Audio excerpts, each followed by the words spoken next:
Hi hello, ചോറ്റയ്ക്ക് കാര്യമായിട്ട് കൂട്ടാല്ലാതെ എങ്ങനെ ചോറ് കഴിക്കാന്നുള്ള വീഡിയോയിലേക്ക് സ്വാഗതം. ഞാൻ ഇവിടെ ഒരു കട്ടിംഗ് ബോർഡ് എടുത്തിട്ടുണ്ട്. ഒരു വലിയുള്ളിന്റെ പകുതി, ഒരു തക്കാളിന്റെ പകുതി, കുറച്ച് വെളുത്തുള്ളി, ഒരു പച്ചമുളക്, ഇതൊക്കെയാണ് ഇവിടെ ചേർത്ത് കൊടുക്കുന്നത്. മുട്ട പൊരിച്ചെടുക്കാനാണ് മക്കളെ പോണത്. മുട്ട പൊരിച്ചെടുക്കാൻ അടിപൊളി ടേസ്റ്റോട് കൂടി, അല്ലാന്നുണ്ടെങ്കിൽ പൊരിച്ചെടുക്കണ്ടെന്ന എന്റെ ഒരു അഭിപ്രായം. ഉണ്ടാക്കുകയാണെങ്കിൽ ഒരു 1.5 ഉണ്ടാക്കലെന്നാണ് ഞാൻ ഉദ്ദേശിക്കുന്നത്. ആ തക്കാളിയും കൂടി കട്ട് ചെയ്ത് മാറ്റിയിട്ടുണ്ട്, ഒക്കെ പകുതി. 2 വെളുത്തുള്ളിയും കൂടി ചേർത്തെടുക്കുമ്പോൾ മുട്ട പൊരിച്ചത് സൂപ്പർ അടിപൊളി ടേസ്റ്റ് ചെയ്കാരം. അങ്ങനെ ഞാൻ ഇതെല്ലാം ഒരു പാത്രത്തിലേക്ക് മാറ്റുന്നുണ്ട്. ഇതിലേക്ക് 2 എഗ്ഗ് പൊട്ടിച്ചൊഴിക്കുന്നുണ്ട്. 2 എഗ്ഗ് പൊട്ടിച്ചതിന് ശേഷം നമ്മൾ ഇതിലേക്ക് ആവശ്യത്തിലുള്ള മസാല പൊടികൾ ഇട്ടെടുക്കണം. കുറെ മസാല ഇട്ട് കണ്ട് അരപ്പാക്കാൻ നിൽക്കണ്ട. നമ്മൾ നല്ല പോലത്തിൽ ഒരു മുട്ട പൊരിച്ചെടുക്കാനാണല്ലോ പോണത്. ഞാൻ ഇതിലേക്ക് ചേർത്ത് കൊടുക്കുന്നത് കുരുമുളക് പൊടി, മഞ്ഞൾപ്പൊടി ചേർത്ത് കൊടുക്കണുള്ളൂ. ഇത്രയും മസാലകൾ ചേർത്തെടുത്തു കഴിഞ്ഞാൽ കൈകൊണ്ട് നന്നായിട്ട് മിക്സ് ആക്കണതാണ് നല്ലത്. തക്കാളി കണ്ട് ഉടഞ്ഞ പരുവത്തിലാകുമ്പോഴാണല്ലോ ആ തക്കാളിന്റെ ഒരു പുളി ടേസ്റ്റ് ഇതിക്ക് കയറി ചെല്ലുള്ളൂ. അതുകൊണ്ട് നമ്മൾ കൈകൊണ്ട് മിക്സ് ആക്കാണ് ഏറ്റവും നല്ലത്. കുട്ടികളൊക്കെ ചട്ടിയിൽ മുട്ട പൊരിച്ചു പോയിട്ടുണ്ട്. കുറെ കുഞ്ചി ഇളകാതെ പൊരിച്ചത്, കുഞ്ചി അനങ്ങി പൊരിച്ചത്. ഞാൻ ഇവിടെ എല്ലാം കൂടി കൂട്ടി ഇളക്കി യോജിപ്പിച്ചിട്ട് ഒരു പൊരി തയ്യാറാക്കാനാണല്ലോ വന്നത്.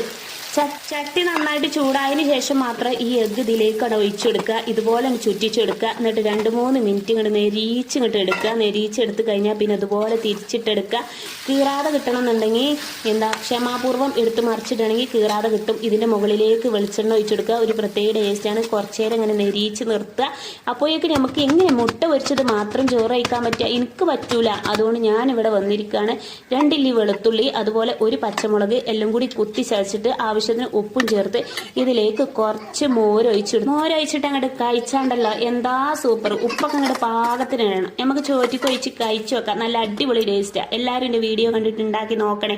ഈ മുട്ട അങ്ങോട്ട് നെരിഞ്ഞും അങ്ങോട്ട് വന്നിട്ടുണ്ട്. നല്ല സൂപ്പറായിട്ടുണ്ട്. ഒരൊറ്റ പീസ് മതി. അടിപൊളി ടേസ്റ്റാണ്.